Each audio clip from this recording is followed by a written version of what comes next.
kondisikan, sudah kita siapkan mental kita sejak di bulan Rajab. Makanya ketika di bulan Rajab kita berdoa, Allahumma barik lana fi Sya'ban, ya Allah berkailah kami di bulan Sya'ban ini.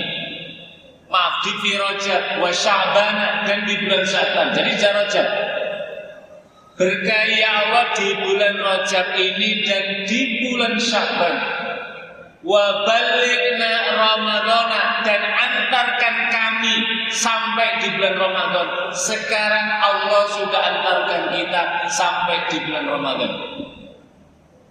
Pertanyaannya, kalau Allah sudah berikan kesempatan kepada kita, sampaikan kepada umur kita sampai di bulan Ramadan, kemudian apa yang bisa kita kerjakan di bulan Ramadan ini? Tentu yang kita kerjakan adalah yang terbaik, yang luar biasa, jangan biasa-biasa saja. Bulan Ramadan ini kalau kita ilustrasikan seperti orang perjalanan di jalan tol, Ramadan itu seperti rest area, tempat ngecas, beristirahat. Setelah 11 bulan penuh kita berjuangan yang luar biasa, kadang dekat dengan Allah tapi tidak jarang kita jauh dengan Allah. Maka di bulan Ramadan ini Allah berikan aneka macam fasilitas di bulan ini.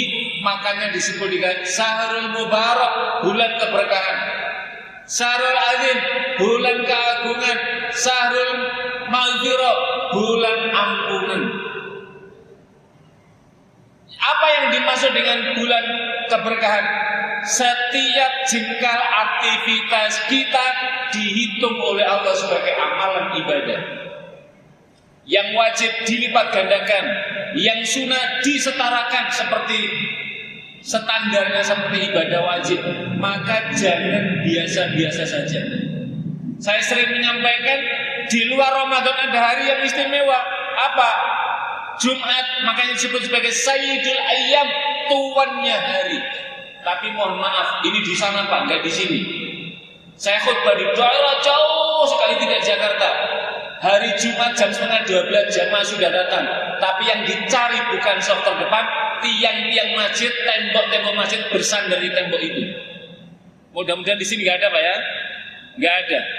Itu jauh di sana Pak, di daerah sana, enggak ada di sini. Padahal kata Nabi, sahabat itu meminta kepada Nabi untuk diundi siapa soft yang terdepan di bulan di hari Jumat itu, karena ingin mendapatkan fadilah yang luar biasa. Saya selalu menyampaikan, apa fadilahnya? Kalau hari Jumat datang di soft terdepan, fadilah pahalanya setara ia mendapatkan ibilul ahmar, unta merah. Orang Jakarta bilang unta, karena nggak tahu harga unta. Yang tahunya di kebun binatang Jakarta, Ragunan. Tapi Ibilul Ahmar di Mekah, di Uni Emirat Arab, harganya itu 4 miliar Pak. Itulah makanya para sahabat itu meminta, ya Rasulullah diundi saja, karena semua datang ingin berebut di soft terdepan. Itulah yang membedakan fadilah diketahui tadi. Kalau kita kadang Jumat datang bukan langsung duduk di soft terdepan, berebut di mana tiang-tiang masjid berada. Untung di tengahnya nggak ada tiangnya ini, jadi nggak ada rebutan. Ini bagus. Lah, Ramadan ini Allah sediakan fasilitas yang luar biasa. Maka kita turunkan apa kurikulum Ramadan kita. Kurikulum artinya kalau di kampus itu namanya seperangkat bahan ajar. Kalau sekarang kita di Ramadan, seperangkat hikmah-hikmah kegiatan apa yang kita lakukan supaya dapat meningkatkan kualitas ibadah kita, meningkatkan pahala kita, meningkatkan kedekatan kita kepada Allah Subhanahu wa taala. Yang pertama, kita tata sholat kita. Fadilah di bulan Ramadan luar biasa. Kalau ada orang di bulan Ramadan kemudian rajin sholat, kemudian orang bilang, wah itu cuma di Ramadan. Ya memang karena isinya di bulan Ramadan, Allah berikan kelipatan pahala. Maka kita lakukan itu yang dengan sebaik-baiknya. Ada kesempatan sholat sunnah, laksanakan sholat sunnah. Yang kedua apa? Tilawah Al-Quran, membaca Al-Quran. Kalau yang di luar Ramadan karena kesibukan kita yang luar biasa, Ramadan jangan sampai kita pernah di hadapan Allah beralasan kita sibuk lagi. Lantas kemudian kalau Allah bertanya, sampai kapan kamu menyelesaikan kesibukanmu?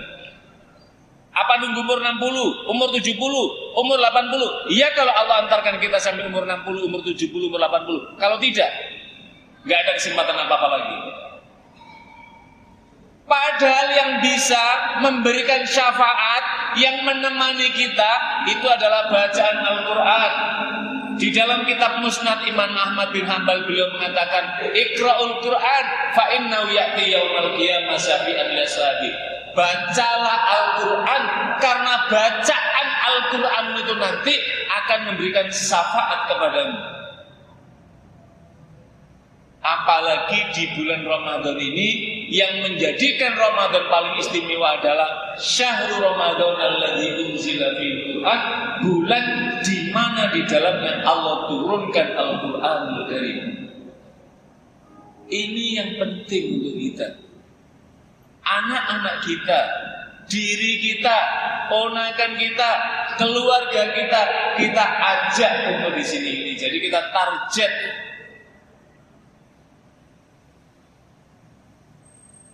Karena itulah kemudian tadarus. Ada tilawah Al-Quran, membaca Al-Quran.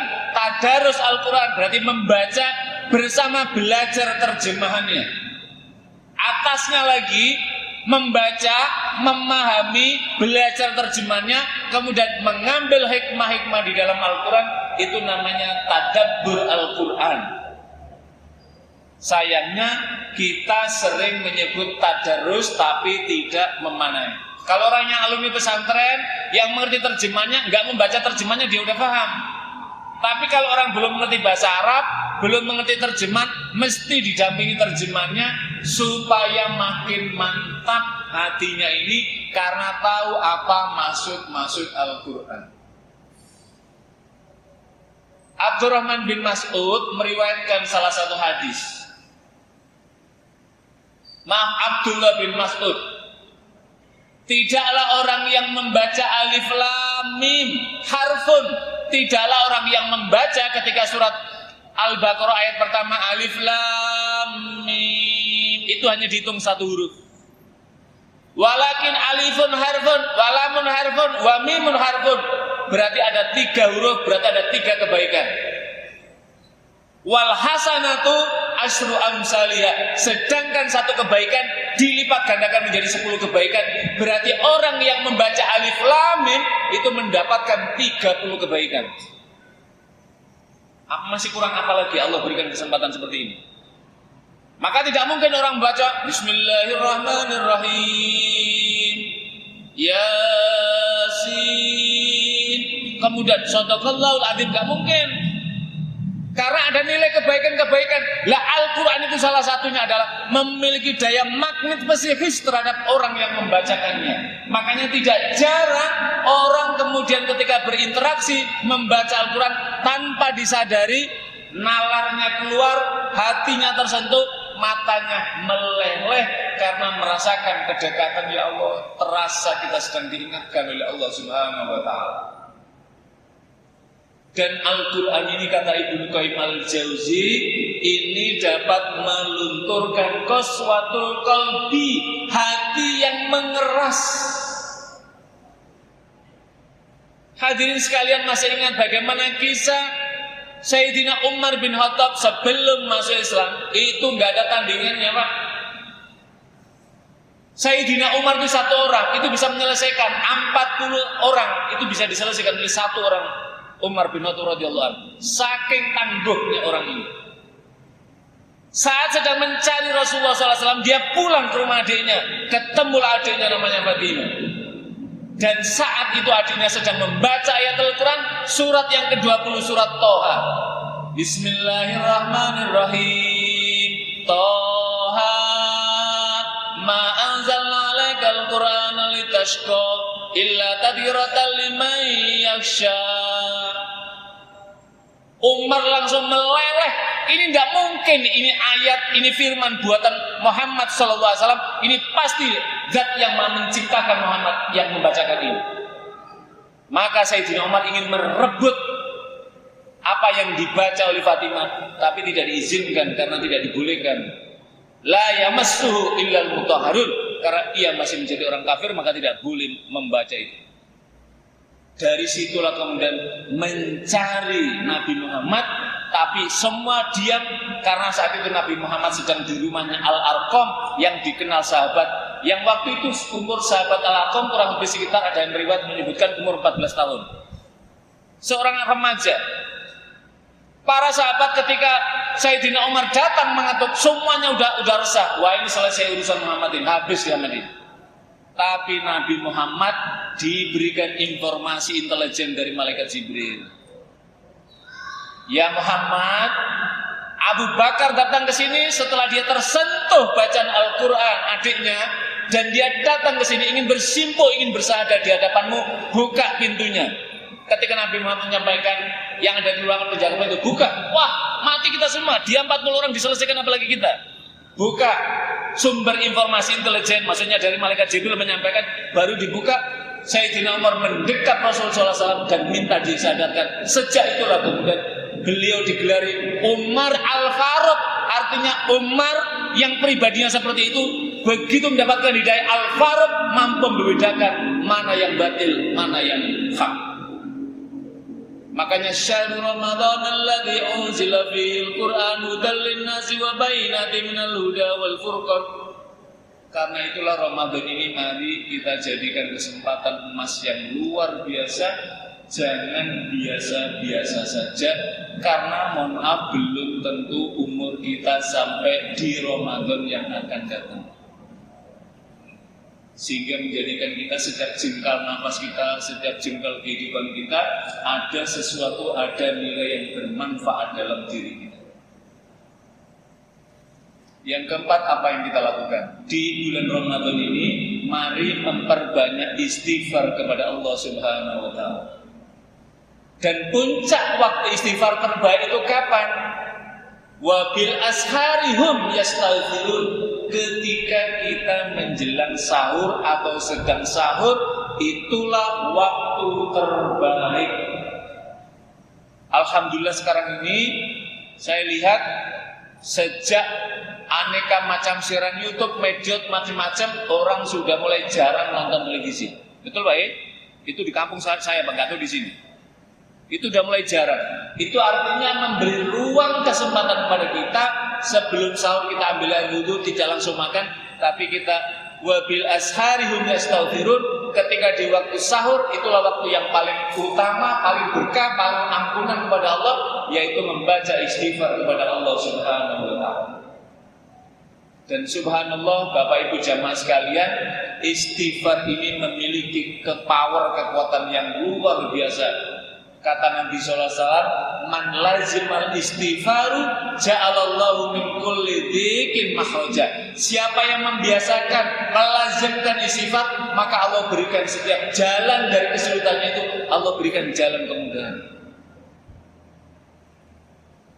Kita pernah mendengar bagaimana kisah seorang penjual roti yang dalam setiap mengadon kemudian bakar rotinya, yang keluar dari mulutnya adalah hanya kalimat istighfar, astagfirullah, astagfirullah, astagfirullah.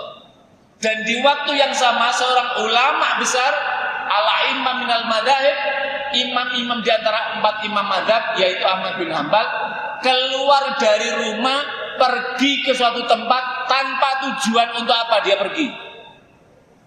Pokoknya pagi hari ingin pergi saja.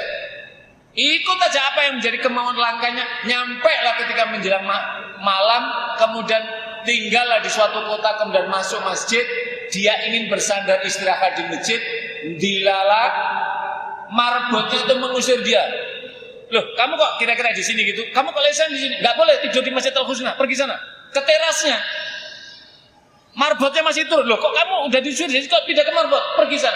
Di seberang masjid ada seorang penjual roti, melihatnya, kemudian menyampaikan, "Wahai Tuan, Anda sepertinya nggak ada lagi tempat untuk beristirahat. Berteduhlah di rumahku yang kecil ini." Sambil dia berjualan, berteduhlah dia. Singkat cerita, orang yang mempersilakan tadi juga nggak tahu siapa yang disapa ini. kemudian Imam Ahmad bin Hambal mengamati dia sambil mengadon roti, sambil membakar roti, yang keluar dari mulutnya adalah istighfar. Maka Imam Ahmad bin Hambal sebagai seorang ulama, waliullah, tahu pasti ada keinginan yang belum tercapai ini. Kemudian bertanya, wahai penjual roti, aku amati lidahmu, mulutmu terus melafazkan kalimat istighfar, nyaris tidak terputus. Adakah sesuatu yang kau harapkan dari Allah yang belum terpenuhi? Wahai Tuhan, karena nggak tahu siapa ini. Wahai Tuhan, hampir semua keinginanku sudah tercapai, kecuali satu. Aku ingin sebelum meninggal diberikan kesempatan berjumpa dengan seorang ulama alim besar yang bernama Imam Ahmad bin Hambal. Lantas dia bangun, Ahmad Imam bin Hambal ini, pantaslah dari setelah subuh saya melangkah pergi dari rumahku, aku tidak tahu punya tujuan apa, ada siapa. Rupanya Allah menuntunku supaya sampai di sini hanya karena Allah ingin mengabulkan permintaanmu melalui istighfar tadi itu. Maka kemudian ketika mengucap tadi, barulah kemudian dirangkul. Kemudian penjual tadi menyapa, siapakah Tuhan? Sayalah yang ada dalam doa istighfarmu, sayalah Ahmad bin Hambal. Barulah dibuka. Apa mananya Pak? Mananya betapa luar biasa Ramadan ini sebagai syahrul maghfirah, bulan ampunan. Mari kita memohon ampunan kita kepada Allah Subhanahu wa taala. Apalagi kita baru selesai penyelenggaraan pilkada, pemilu. Banyak sekali aneka macam, mungkin gesekan, mungkin ini, itu, dan seterusnya. Maka mari Allah berikan kesempatan di bulan Ramadan ini kita kuatkan istighfar kita kepada Allah Subhanahu wa taala. Begitu sayangnya Allah kepada kita dan meminta kita supaya menyempurnakan amalia Ramadan ini, maka Allah bentengi supaya tidak mengganggu orang yang sedang beribadah di bulan Ramadan. Apa bentengnya? Satu, Allah mudahkan setiap jengkal langkah kita ini menuju pintu surganya Allah Subhanahu wa taala. Pintu-pintu surga dibuka, artinya kebaikan-kebaikan diberikan kemudahan oleh Allah. Yang kedua, pintu-pintu neraka ditutup, maknanya pintu keburukan, pintu kejelekan, pintu maksiat sudah Allah persulit semua jalannya. Berarti kalau ada orang yang sampai di sana, berarti keterlaluan. Yang ketiga apa? Supaya ia melakukan kebaikan, terhindar dari masuk ke pintu nerakanya Allah, maka yang menggoda ini diikat, yaitu setan. Wasufita disayatin, setan-setan diikat. Saya sering mendapatkan pertanyaan begini, Ustaz, katanya di bulan Ramadan setan sudah diikat, mengapa masih banyak orang melakukan kemaksiatan? Begitu kan Pak? Jawabannya sederhana, saking lemahnya iman manusia. Berhadapan dengan setan yang diikat saja masih kalah, apalagi setan yang dilepas. Inilah salah satu fasilitas yang disediakan Allah Subhanahu wa taala. Mudah-mudahan Allah Subhanahu wa taala memberikan kita semua sehat walafiat, panjang umur, bisa menuntaskan siatul Ramadan tahun ini, dan mudah-mudahan kita semua mendapatkan kekuatan untuk selalu meningkatkan kebaikan-kebaikan di bulan Ramadan ini. Dan inilah Ramadan yang menjadi bekal amal kehidupan kita nanti setelah kita berpisah dari dunia ini. Mudah-mudahan masih mengawali saat Ramadan ini, sekali lagi saya mengajak diri sendiri dan kita semua, mari dari hari ke hari terus kita tingkatkan. Mudah-mudahan Ramadan ini betul-betul Ramadan yang istimewa bagi kehidupan kita, sehingga inilah amalan-amalan yang bisa kita banggakan di hadapan Allah SWT. Demikianlah yang dapat kami sampaikan. Mudah-mudahan ada manfaatnya untuk kita semua. Nasrullah wa fathun qarib wa basyiril mu'minin. Assalamualaikum warahmatullahi wabarakatuh.